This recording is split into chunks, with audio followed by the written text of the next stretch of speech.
काली पत्नी। अरे रूमी, तुम सांवली ऊपर से ये काली साड़ी वो अच्छी दिखेगी क्या तुम्हारे ऊपर? पहले ही तुम्हारे रंग को देखकर लोग ताना मारते हैं। रोहित रूमी को बोला। देखो ना रोहित, मैं बोलती तो कहती, सास बोलती रहती है हमेशा। ऐसा लगता है जैसे कौवे को काला टीका लगाया हो।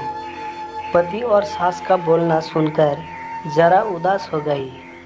वो काली नहीं थी, कृष्ण वर्णियों और रूमी नाक नक्शे में अच्छी थी, पर पति और सास कलर को लेकर रूमी को हमेशा ताना मारते थे। क्या करेगा वो भी, वह गोरा और रूमी कृष्ण वर्णियों लोगों का क्या। वो तो नाम रखने में पीएचडी होते हैं। ब्लैक और वाइट जोड़ी बोलते थे दोनों को। रोहित का मन वैसे साफ था। रूमी को अगर कोई कलर को लेकर बोलता तो उसे ज़रा भी अच्छा नहीं लगता था, इसीलिए वो भी थोड़ा बहुत बोल देता था ताकि वह जिद न करे। लेकिन जब वह बोलता था तो उसे इस बात का पछतावा होता था। उसकी माँ घर में हमेशा करवाहट रखती थी। आज भी वैसे ही हुआ। घर में उत्सव के माहौल में सुबह जब सास ने रूमी से बात की तो वह थोड़ी घबराई हुई थी। उसका चेहरा भी शांत था। रोहित वास्तव में खुद पर शर्मिंदा था।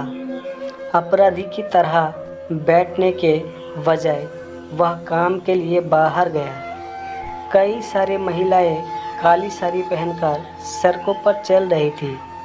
सभी ही गोरी थी ऐसा नहीं था, लेकिन उन पर वह काली साड़ी अच्छी लग रही थी। रोहित काम की जगह पर गया। उसका बचपन का दोस्त देव और उसका पूरा परिवार साथ में था। जान पहचान हुई तभी पीठ के पीछे से देव की पत्नी आई। वह भी काली सांवली ही थी। काली साड़ी पहनी थी उसने। पीछे से एक आवाज़ आई, प्रतिभा दी, अच्छी दिख रही हो आप। आपकी साड़ी भी अच्छी है और आप भी। प्रतिभा के चेहरे पर खुशी आई। उससे ज़्यादा देव खुश हो गया था। रोहित देव को कुतूहल से देख रहा था। देव ने वह देखा और जाना वो रोहित के सवालों को हल करना चाहता था। देव ने रोहित से सीधे ही पूछ लिया, पूछो, तुम्हारे मन में जो भी है मैं तुम्हें उसका उत्तर देने के लिए तैयार हूँ। रोहित पहले हड़बड़ाया, फिर वह बोलने लगा कि नहीं नहीं, ऐसा कुछ भी नहीं है। देव ने रोहित से कहा, तुम मुझे नहीं जानते कि मैं लोगों का मन कितने अच्छे से पढ़ सकता हूँ। तुम तो मेरे बचपन के मित्र हो। तुम्हारे मन की बात भला मुझसे कैसे छुपी रह सकती है। देव आगे बोला, चलो ठीक है, तुम्हारा सवाल भी मैं ही बता देता हूँ। तुम यही सोच रहे हो ना कि मेरी पत्नी जो रंग से काली है और आज उसने काली साड़ी पहन रखी है, फिर भी वह और मैं इतना खुश कैसे?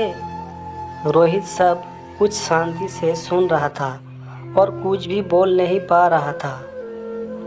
देव बोला, काला रंग ऐसा रंग है जिसमें दुनिया का कोई भी रंग मिला दे वह कभी नहीं बदलता, यानी कि किसी और रंग की संगत में वह अपना अस्तित्व कभी नहीं छोड़ता। इसी प्रकार प्रतिभा भी दिल से एकदम उस कलर के जैसी ही है, कभी भी रंगीन ना होने वाली लड़की है। वह अपने मर्जी से जिए, यही मुझे लगता है। मैं उसे खुश देखना चाहता हूँ। लोगों का क्या, वह तो बैठे ही है बुरा भला बोलने के लिए। गोरी औरत रही तो छिपकली बोलते हैं, काली होती है तो चूहा या कौवा बोलते हैं। क्या क्या नहीं बोलते लोग। ताना मारने वाले मरते रहे, हमें हमेशा खुश रहना चाहिए। वही मैं अब कर रहा हूँ। वो सुबह मुझे बोली, मैं कैसी दिख रही हूँ? अच्छी लग रही हो तुम। ऐसा बोलने पर उसके चेहरे पर वह कोलगेट स्माइल देखकर मुझे सकारात्मक ऊर्जा मिली। घर से बाहर निकले तो सभी बोलने लगे कि अच्छी लग रही हो भाभी। हम दोनों ने अच्छे मन से यह बात सोची। कोई ना कोई ताना मारने के लिए ही बोला ही होगा ना, उस वजह से जीने की दिशा क्यों बदले। रोहित को उसके घर का सुबह का माहौल याद आया। वह खुद पर ही चिढ़ गया। उसे लगा वो सचमुच में लगता था मैं ही रूमी को दुख देता हूँ। उस वजह से सब उसे बोलते हैं। जब मुझे ही अपनी भूल सुधर कर उससे माफ़ी मांगने होगी। उसने हंसते हुए देव को अलविदा कहा। अपना काम निपटा कर वह एक साड़ी की दुकान पर गया। रूमी के लिए उसने काले रंग की साड़ी ली और घर गया। घर जाने के बाद रूमी शांत बैठी थी। उसने रूमी को आवाज़ दी और साड़ी उसके हाथों में दे दी। रूमी को ज़रा अलग ही लगा। उसने प्रश्नार्थक नज़रों से रोहित की ओर देखा। उसने बॉक्स खोलकर देखा तो काले रंग की साड़ी थी। रूमी, में लाया हूँ तुम्हारे लिए ये साड़ी, आज पहन के दिखाओ कैसी दिखती हो तुम। अच्छी नहीं लगती तो बदल देंगे साड़ी को, देखने तो दो कैसी दिखती हो तुम इस रंग में। रूमी को जरा अच्छा लगा। चलो तैयार हो जाओ, जल्दी हम ज़रा बाहर जाकर आते हैं। एक क्लाइंट के पास जाना है, उन्होंने बुलाया है जोड़ी में। रोहित का बोलना सुनकर रूमी तैयार होने गई। काली साड़ी उस पर हल्का सा मेकअप और लंबे बालों की चोटी। रोहित भी क्या, रोहित की माँ भी रूमी को देखते ही रह गई। रोहित बोला, रूमी साड़ी? हाँ, अरे लोगों की बातों में आकर मैं तुम्हें हमेशा बोलता रहा और खरा सौंदर्य किसमें है यह मैं भूल गया था। रंग दो ही है यह जानकर फिर जीना छोड़ दे क्या? अपनी खुद की पसंद छोड़ दे क्या? तुम्हें काली रंग की साड़ी पहनना बहुत अच्छा लगता था ना, पर मैं हमेशा तुम्हें टोकता रहा। अब मुझे समझ में आया, किसी भी रंग में रंगते वक्त मन साफ हो तो खूबसूरती निखरती है। तुम चाहती हो वैसे ही जियो, मैं कभी भी तुम्हें नहीं बोलूँगा। और हाँ, सचमुच सुंदर दिखती हो तुम। तुम्हारे रंग पर अच्छा खिलता है यह काला रंग। रूमी के चेहरे की लाली और भी ज़्यादा बढ़ गई थी यह बात सुनकर।